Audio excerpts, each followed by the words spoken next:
इस वक्त उत्तराखंड के पूर्व मुख्यमंत्री हरीश रावत जी हमारे साथ जुड़ चुके हैं।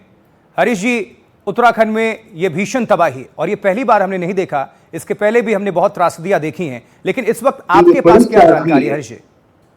ये बड़ी त्रासदी है और हमारे चिंता का विषय है और इस तरीके की घटनाएं ये निरंतर हो रही हैं। आप हमारे पूरे मध्य हिमालय को देखिए, उत्तराखंड से लेकर के हिमाचल तक ये लगातार बादल फटने की घटनाएं हो रही हैं। यहाँ सीर गंगा में शायद ग्लेशियर टूटने से ये तबाही आई है, मगर ग्लेशियर टूटने की घटना भी ये क्लाइमेट चेंज के कारण हो रही है, क्योंकि ऊंचे हिमालयी क्षेत्रों में भी अत्यधिक गर्म, ये पहले के मुकाबले गर्मी ज्यादा हो गई है, इसलिए ग्लेशियर पिघल रहे हैं और टूट करके गिर रहे हैं और उनके साथ ये मलबा आया है जिसने हमारे घराली जैसे सुंदर गांव को बर्बाद कर दिया पूरी तरीके से। हरीश रावत जी, आपने अपने लोकल कॉन्टेक्स्ट से बात की होगी, वहां पर ये बड़ा सैलाब था, बड़ी त्रासदी हुई है, क्या कुछ आइडिया लग पाया कि किस तरह का जान माल का नुकसान हुआ है? जी, ये घराली गांव का तो करीब 6% हिस्सा घर इत्यादि दबे हैं इसमें। अब कितने लोग घरों में थे, क्योंकि दिन का वक्त था, लोग काम के लिए भी जाते हैं, बाजार भी जाते हैं, हो सकता है गंगोत्री भी यहाँ से नजदीक है, कुछ लोग चार धाम यात्रा की में सहायक बन करके किसी तरीके के और कामों के लिए उसमें चले गए हों, तो ये अंदाज नहीं है कि कितने लोग मलबे के नीचे दबे हुए हो सकते हैं। उधर नजदीक में बाजार है, मैं तो अभी 3 महीने पहले गया था इस गाँव के अंदर, और बाजार है, सुंदर होटल्स इत्यादि भी हैं। अब उनमें कितने लोग थे, बाजार में कितनी चहल पहल थी दिन के वक्त में, क्योंकि ये घराली गांव के ऊपर दिखाई नहीं देता है सीर गंगा का यदि ये मलबा आया होगा, तो अचानक आते ही जो है लोगों को संभलने का कितना मौका मिला। मुझे बताया गया है, मुखबा के लोगों ने बताया कि उन्होंने सीटी वीटी बजा करके कुछ लोगों को सावधान किया है। अब कितने लोग सावधान होकर के इधर उधर निकल पाए, अपने को बचा पाए हैं, वो जानकारी मेरे पास नहीं है, लेकिन 4 लोग के मरने की बात एडमिनिस्ट्रेशन ने पुष्टि की है। लेकिन लोगों का कहना यह है, एक परिवार से मेरी बात हुई थी तो उन्होंने कहा कि ये 70-75 के आसपास, 50 से लेकर के 75 के आसपास लोग हो सकते हैं। हमारे साथ भारतीय जनता पार्टी के सांसद उत्तराखंड से ही जी कोई नहीं कह सकता। हरीश जी, बिल्कुल आप सर जुड़े रहिएगा, और देखिए पक्ष और विपक्ष दोनों हमारे साथ जुड़ रहे हैं। अनिल बलूनी साहब भी हमारे साथ जुड़ चुके हैं। कुछ नहीं है, ठीक है, इस तराजदी में हम बिल्कुल पक्ष भी हम ही हैं, बिल्कुल यही मदद लोगों को उम्मीद भी है और ऐसा ही होना भी चाहिए संकट की घड़ी में। अनिल बलूनी साहब हमारे साथ जुड़ चुके हैं। अनिल जी, इस दुखद हादसे को लेकर क्या अभी अपडेट, किस तरह से केंद्र और राज्य सरकार मिलकर इस घटना से निपटने के उपाय किए जा रहे हैं, किस तरह से एजेंसियां लगी हुई हैं राहत बचाव के लिए? देखिए, बहुत ही पीड़ादायक दुर्घटना हुई है, बहुत ही दुखदायक घटना हुई है, और जैसी इसकी जानकारी मिली, हमारा जो स्थानीय प्रशासन है, वहाँ पर जिला प्रशासन है और जो हमारा राज्य प्रशासन है, वो सब रेस्क्यू ऑपरेशन में तुरंत लग गया। और भारत सरकार के द्वारा भी जो एनडीआरएफ है, क्योंकि एनडीआरएफ, एसडीआरएफ, आईटीबीपी और सेना की उस क्षेत्र में उपस्थिति आमतौर पर रहती ही है, तो सब लोग संयुक्त रूप से जो रेस्क्यू ऑपरेशन है उस पर लगे हुए हैं। और अभी पूरे रेस्क्यू ऑपरेशन का जो फोकस है वो इस बात पर है कि कम से कम जान माल की हानि हो, कम से कम जीवन जो है वो उसकी हानि हो। इस तरह के प्रयास से सब लोग चाहते हैं कि वहाँ पर रेस्क्यू ऑपरेशन सफलता के साथ चले और जीवन बच पाए। हम लोग भगवान बद्री विशाल से यही कामना करते हैं कि कम से कम हानि हो और सारे लोग लगें।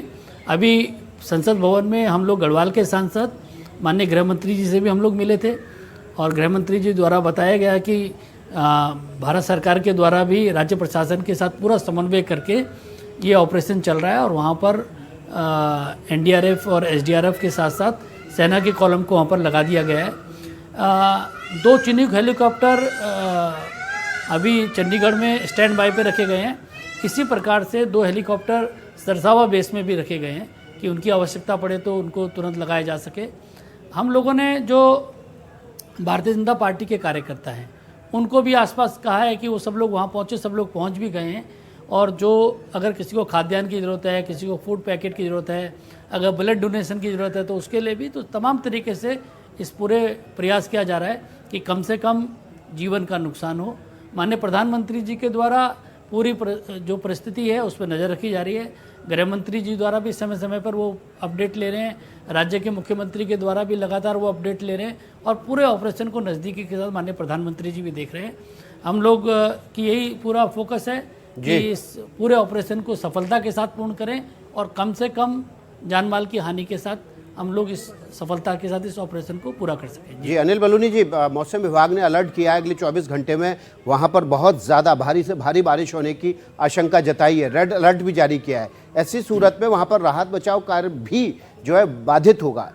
ऐसे हालात से निपटने के लिए क्या उपाय किए जा रहे हैं? देखिए, बहुत ही प्रतिकूल मौसम है, अतिवृष्टि की हालत है। वहाँ पर आसपास कई जगहों पर बादल फटने की सूचनाएं भी आ रही हैं और मैंने कहा कि बड़ा मौसम बहुत ख़राब है, लेकिन हमारे एसडीआरएफ और एनडीआरएफ के जो जवान हैं वो इस तरह की बहुत परिस्थिति में काम करने के यूज्ड टू हैं। और हम लोग जो लोग चारधाम यात्रा पे हैं, आपके चैनल के माध्यम से उनसे भी आग्रह करना चाहते हैं कि जो हमारा स्थानीय प्रशासन है उसके द्वारा जो जो निर्देश दिए जा रहे हैं कृपया करके उसका पालन करें। और अगर कहा जाता है कि यात्रा नहीं बढ़ानी चाहिए आगे, तो उसको रुकना चाहिए, उसमें कोई एडवेंचर नहीं करना चाहिए। और नदी नालों से दूर रहने की अगर सूचना दी जाती है तो कृपया दूर रहें। तो जो भी हमारा स्थानीय प्रशासन है उसके दिशा निर्देशों का भी पालन करें और सब लोग सफलता के साथ अपनी यात्रा पूरी करें और इस ऑपरेशन को भी हम लोग सफलता के साथ पूरा करें, ऐसी कामना हम लोग करते हैं। अनिल जी, ये तस्वीरें जो हैं बहुत विचलित कर देने वाली हैं, बहुत भीषण तबाही ऐसे मतलब प्रतीत हो रही है यहाँ से। क्या कुछ आंकड़े, कुछ डेटा आप सभी तक पहुंचे हैं कि क्या कितनी तबाही हो सकती है, कितना जान माल उसका नुकसान या कितना प्रभावित लोग? अभी हमारा जो फोकस है, जी, देखिए अभी जो फोकस है वो केवल रेस्क्यू ऑपरेशन में है। किस प्रकार से जो वहाँ बहुमूल्य जीवन है, जो लोग घायल हैं, जो लोग अभी वहाँ घायल हुए हैं, उनको किस प्रकार से हम लोग निकाल सके। अभी आकलन से पहले हम लोग वहाँ जो लोग परेशान हैं उनको निकालना है, जो लोग बीमार हैं उनको निकालना है, जो लोग चोटिल हैं उनको निकालना है, जो घायल हैं उनको पूरी सुविधा पहुँचानी। इस तरह इसमें हम लोग अभी पूरी ताकत के साथ लगे हैं।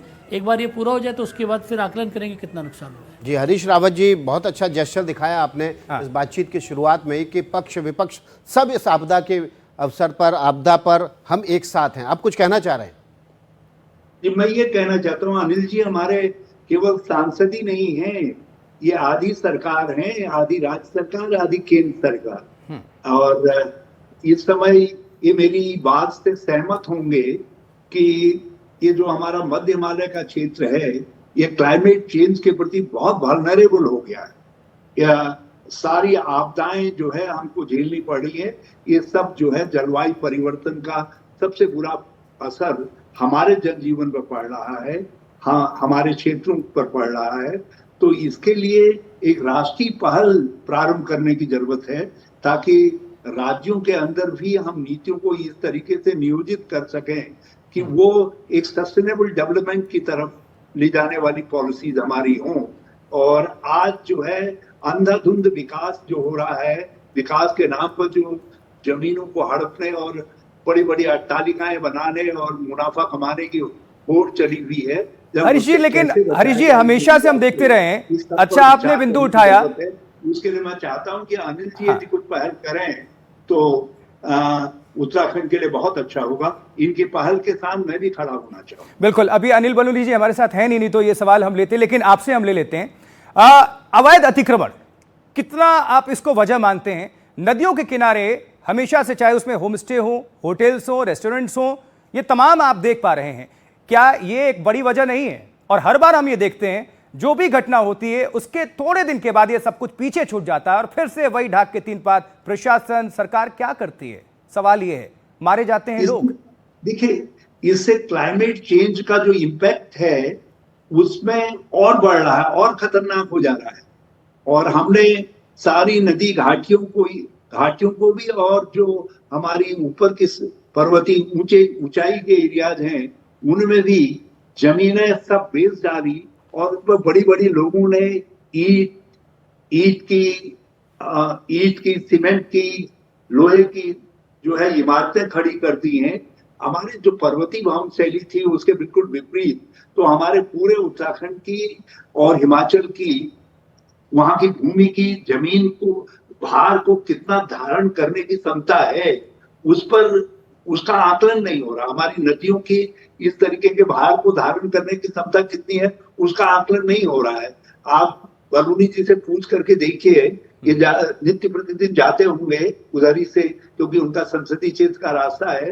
अब ऋषिकेश से लेकर के ब्यासी तक गंगा के दोनों किनारों को हमने पूरी गंगा माँ को जो है धन कमाने और धन लूटने वालों के हवाले कर दिया है।